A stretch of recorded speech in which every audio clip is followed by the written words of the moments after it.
Forget it.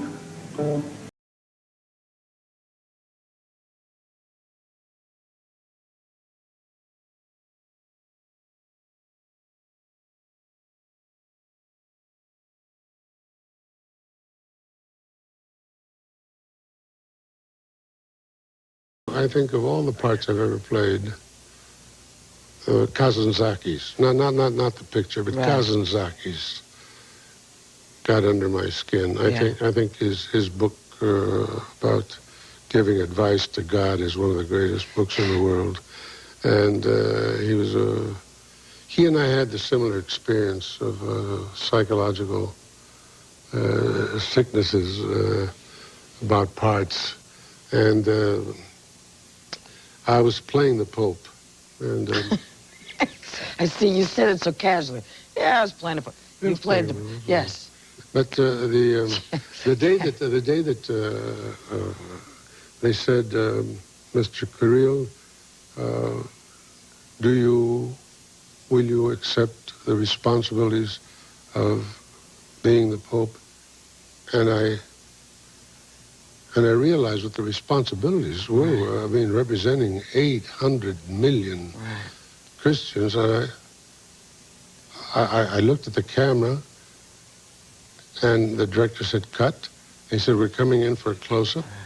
And they started coming in for a close-up, and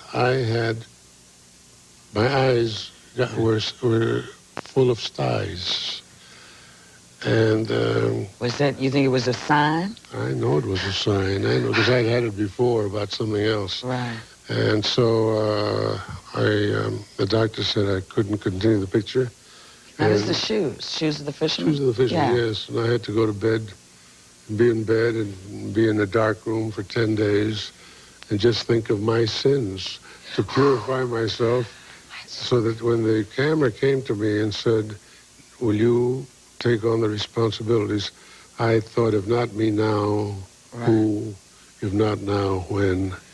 And I said, yes, I will take on the responsibilities. It's hard to be an actor sometimes. It's tough to be an actor. Very tough, very tough. Do you think that women are constantly challenging men to be men? Truly? I think a great change has taken place, and I think it's ruined the world. Because I think that women, I adore women. Yeah. I paint, I've done about 300-400 sculptures, and they're all women. I've done paintings, and they're all women. I love women. I adore women. But the weapons that they were fighting with before were much more powerful than the weapons they're fighting now. I mean, what I mean, what do you mean? Women are not so. Oh, wow. Then they're aggressive, and a woman proved that she didn't let the man know that she was running him. He didn't feel the key being turned and the pedal being turned on him and the brakes and so forth. He didn't feel all those things. She did it so subtly with the femininity that she has. The instinct of a feminine woman is the most wonderful thing to deal with. But the aggressiveness of women is their challenge. But do you think that aggressiveness comes from the fact that when women, say, wanted to be architects or wanted to be airline pilots, that because they were feminine, they were thought of as somewhat brainless, only to be seen and not heard?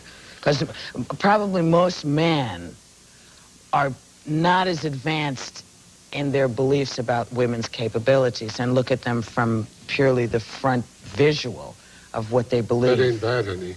No, it's not bad. But if you want a gig, it makes it a little tougher to do if somebody's going, great boobs, babe. Well, I wasn't aware of that because I saw Carole Lombard. She was a very aggressive girl, even in the 37s, 38s.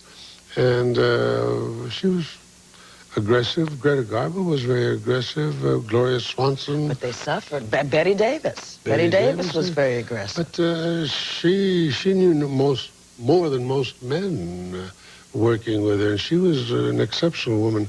But I'm sure that was I mean, Mrs. Roosevelt was running the country, not the president. I mean, she was really the power behind the throne, and I think it could have been done. I think all this could have been done without the kind of women that were doing it in New York. That's all I say. I say the same thing, the same battle could have been fought, a bloodless battle. No bloodshed there wouldn't have been a bloodshed. It was a natural thing that had to happen, and it could have been had without all the aggressiveness. And a man made to feel that he's not the male anymore. I mean, nature did that. Nature did that. Nature gave the lion the big. I'm the leader here. Look at my mane. It's the biggest mane. You ain't got no mane. He just to his female partner, and the rooster. All the feathers go up, and the birds and the peacock. And the peacocks. They have to get the female on their side. So I think the wooing, the man has to be given that room to woo a woman. Well, honey, we'll be right back.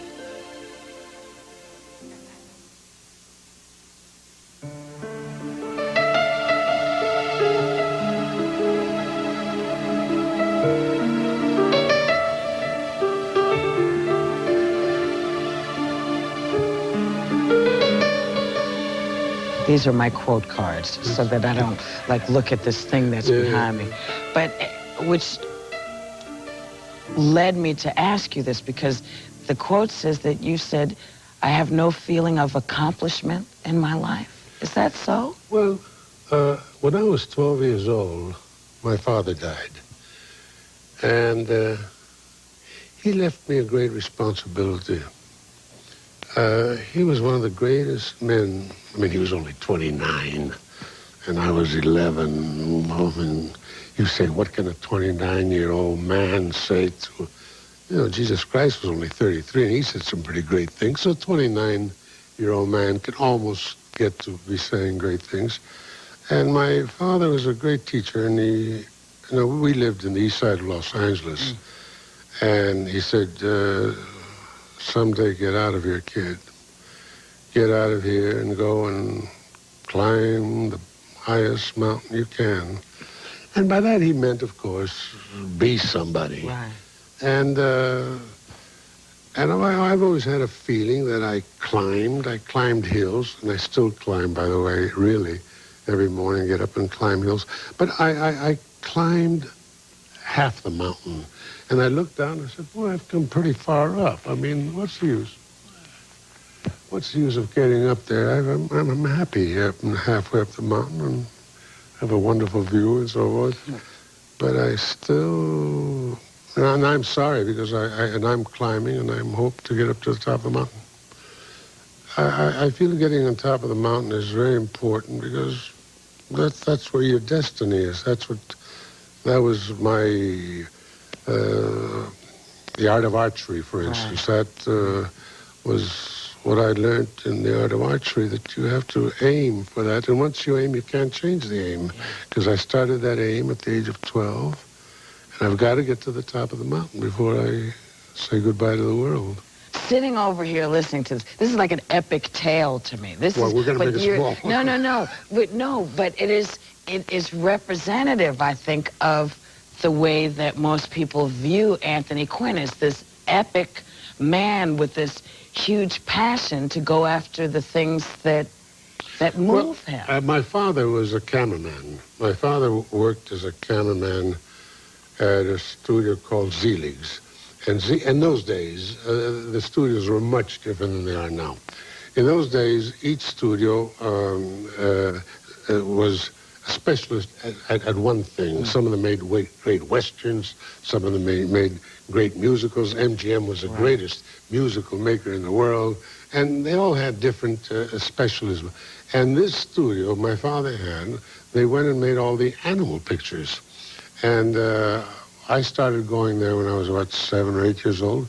And I met people like Ramon Navarro, Rodolfo Valentino, Douglas Fairbanks, Vilma Banky, all the great stars.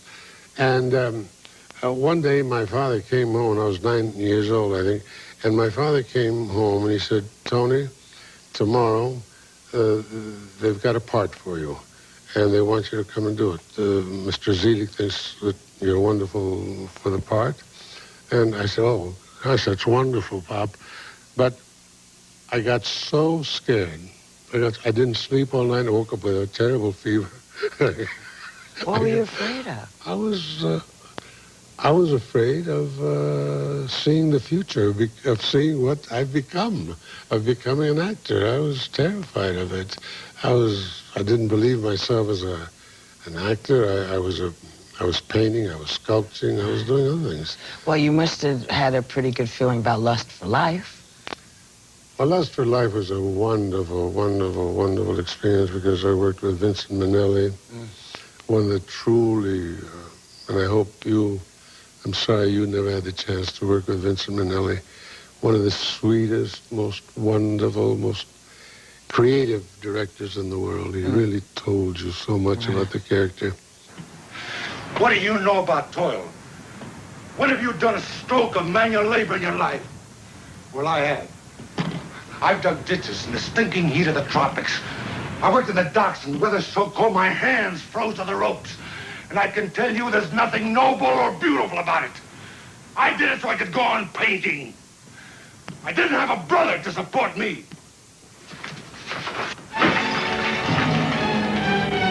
And I always had loved Paul Gauguin because he was a banker, and he used to be a Sunday painter. And he used to go out and paint Sunday the park and people walking around the city and so forth on Sundays. And the rest of the days, he was dressed as a banker. And he had a beautiful home, and he had 5 children and so forth. But he found that having a beautiful home and the 5 children was a very boring life, that he really liked to paint. Right. So one day he came home to his wife and he said, honey, I've got some big news for you. I'm going to quit being a banker, and I want to paint. I want to paint. I said, paint? You don't sell your paintings. Your paintings don't sell. What are we going to eat on? And he said, well, they'll have to learn to live on a painter's salary. And I hope to sell some paintings someday. And she said, no, I'm leaving you. And she left. She was from Holland, and she left. And he said, please, don't take little David, please. I love him. And please, let me have one of my children. So she let him have the kid.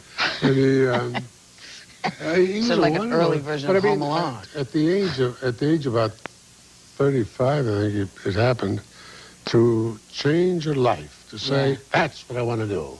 And that's what I want to do. I mean, it took so much guts. I've often wanted to change my life. Now, are you sort of a gentle guy at home, or are you more singular? Are you? No, I'm very singular. I'm very singular.